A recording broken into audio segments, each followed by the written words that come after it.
Charities chairperson Sridevi మీడియాతో మాట్లాడుతూ నిస్వార్థంగా పేద ప్రజలకు సేవ చేస్తున్న మా చారిటీపై జరుగుతున్న అసత్య ప్రచారంపై వివరణ ఇచ్చారు. గత 2 సంవత్సరాలుగా వివిధ సేవా కార్యక్రమాలలో పాల్గొంటున్న ఆయుష్మాన్ గ్రూప్ ఆఫ్ చారిటీస్ కొన్ని వందల కుటుంబాల్లో వెలుగులు నింపిందని, ఉచిత వైద్య సేవ మరియు ఆర్థిక భరోసా కల్పిస్తూ పేదల మన్ననలు పొందింది.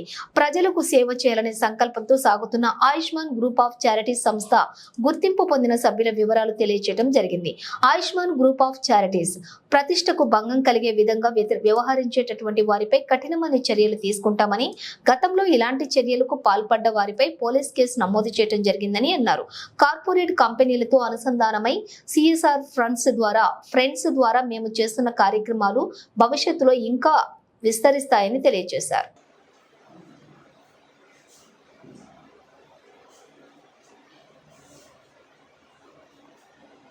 Ayushman group of charities chairperson. ముఖ్యంగా మీ అందరి ముందు రావడానికి మెయిన్ రీజన్, మా చారిటీ ఒక ముఖ్య ఉద్దేశాన్ని అందరూ కొంచెం తప్పుద్రోవ పట్టించి మా సంస్థలో ఉన్న మెంబర్స్కి, అంటే మా వాలంటీర్స్ తరఫున ఒక చిన్నపాటి లోటుపాట్లు జరిగాయి. అవి చిన్నవని నేను కొట్టిపడేసినందుకు అది ఇంతవరకు వచ్చిందేమో అని అనుకుంటున్నాను. అండ్ ఇప్పుడు సామాజిక మాధ్యమాల్లో ఏవైతే సోషల్ మీడియాస్లో సంచలనంగా ఇది అలా అవుతుంది, ఇది ఇలా అవుతుందని చెప్పేసి కథనాలు ప్రచురించడం అది కరెక్ట్ కాదని నా అభిప్రాయం. ఎందుకంటే నిజాలు తెలుసుకొని మాట్లాడటం చాలా అవసరం.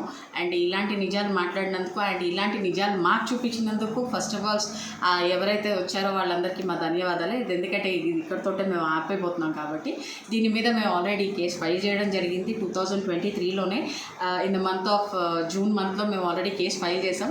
ఇప్పుడు లీగల్ యాక్షన్ అంటే డిఫర్మేషన్ డెఫినెట్లీ మేము ఫైల్ చేస్తాము. అండ్ మా చారిటీ పేరుని ఎక్కడైతే వీళ్ళంతా పాడు చేశారో, ఏ ఊరు నుంచి అయితే పాడు చేశారో అవన్నిటిని కూడా మేము డెఫినెట్లీ మేము దీన్ని చాలా సీరియస్గా తీసుకొని మేము ముందు అడుగేస్తాం. అలా అని చెప్పేసి చారిటీని ఎట్టి పరిస్థితుల్లో ఆపేది లేదు. మా చారిటీ మా మోటో ఏదైతే ఉందో మేము డెఫినెట్లీ జనాలకి మేము చేయాల్సిందంతా మేము చేస్తాం.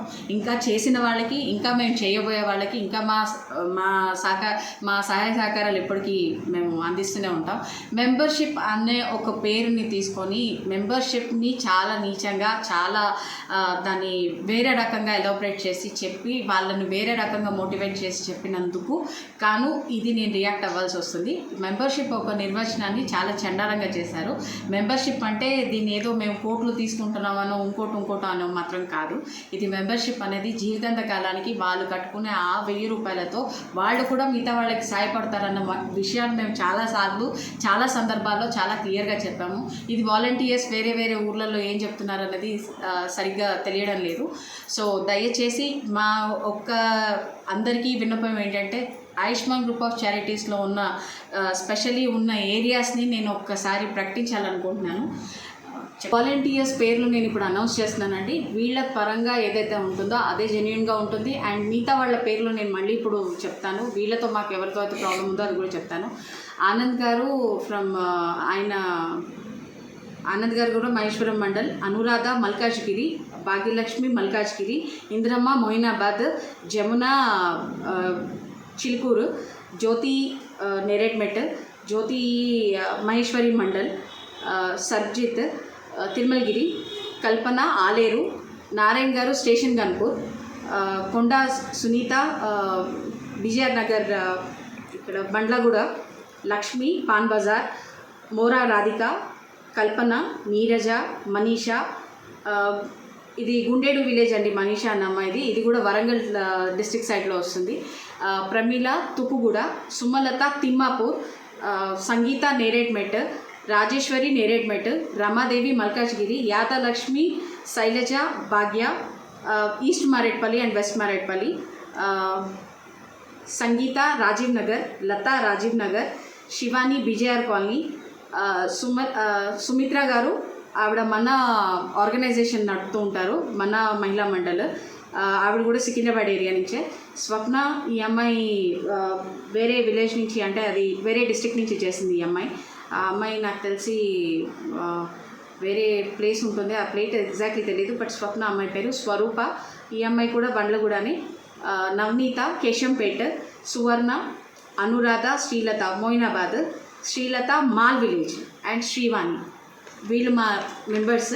అండ్ వీళ్ళ తరఫున ఏవైతే ఉంటాయో వీటికి మాత్రమే మేము రెస్పాన్సిబుల్. అండ్ మాకు ప్రాబ్లం ఉన్న వాళ్ళ పేర్లతోటి Yadamma, N Manjula Kamineni hospital, Swapna, Manjula and Priyanka.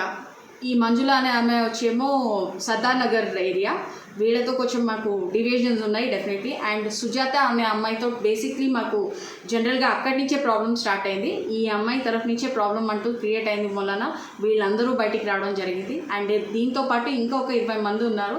ఈ 20 మంది పేర్లలో మేము ఇప్పుడు డిక్లరేషన్ చెప్పకపోవడానికి రీజన్ ఏంటంటే వీళ్ళు వెళ్ళినంతటిగా మాకు ఫోన్ చేసి మాతో మాట్లాడి మా ప్రాబ్లం ఏముందో మేము చెప్తాం, దయచేసి మమ్మల్ని బయట పెట్టద్దన్నారు.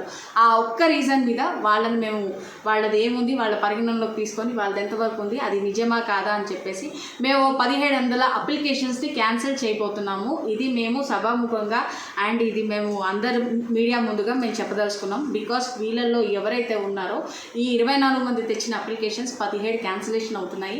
ఇది వీళ్ళు చేసిన ఈ తప్పిదాల వల్ల మిగతా వాళ్ళు కూడా ప్రాబ్లం ఫేస్ చేస్తున్నారు కాబట్టి మేము చెప్పక తప్పట్లేదు. అండ్ దీన్ని మేము ఆల్రెడీ కంప్లైంట్ మేము కొషాగూడ పిఎస్లో ఇవ్వడం జరిగింది. మా పరిధి ఇక్కడికి వస్తుంది కాబట్టి ఇప్పుడు ఇది నేరేడ్మెట్ పిఎస్కి మారిపోయిందని చెప్పారు. కాబట్టి దీని మీద మేము డెఫర్మేషన్ వేసుకుంటున్నాము. అండ్ మమ్మల్ని డీఫేమ్ చేసిన వాళ్ళని డెఫినెట్లీ మేము వాళ్ళది ఏంటి అన్నది మేము ఖచ్చితంగా చూడడం జరుగుతుంది. చారిటీ చారిటీ చేసేది మాకు సిఎస్ఆర్ ఫండ్స్ త్రూవే చేస్తాము.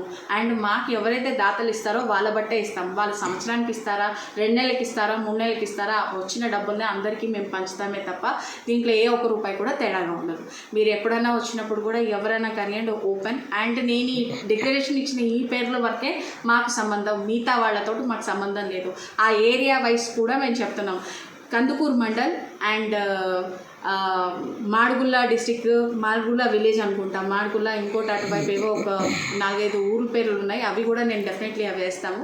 ఆ పేపర్లో కూడా మేము ఇవ్వడం జరుగుతుంది. అది క్లారిటీగా చెప్తాం. అంటిల్ అన్లెస్ వీళ్ళ లెక్కలు అప్పచెప్పనంత వరకు, చారిటీకి నిజంగానే వాళ్ళ అప్లికేషన్స్ చేరాయా లేదా అని తెలిసేంత వరకు మేము ఎవరికి ఎలాంటి బెనిఫిట్ ఇచ్చే పరిస్థితిలో లేము.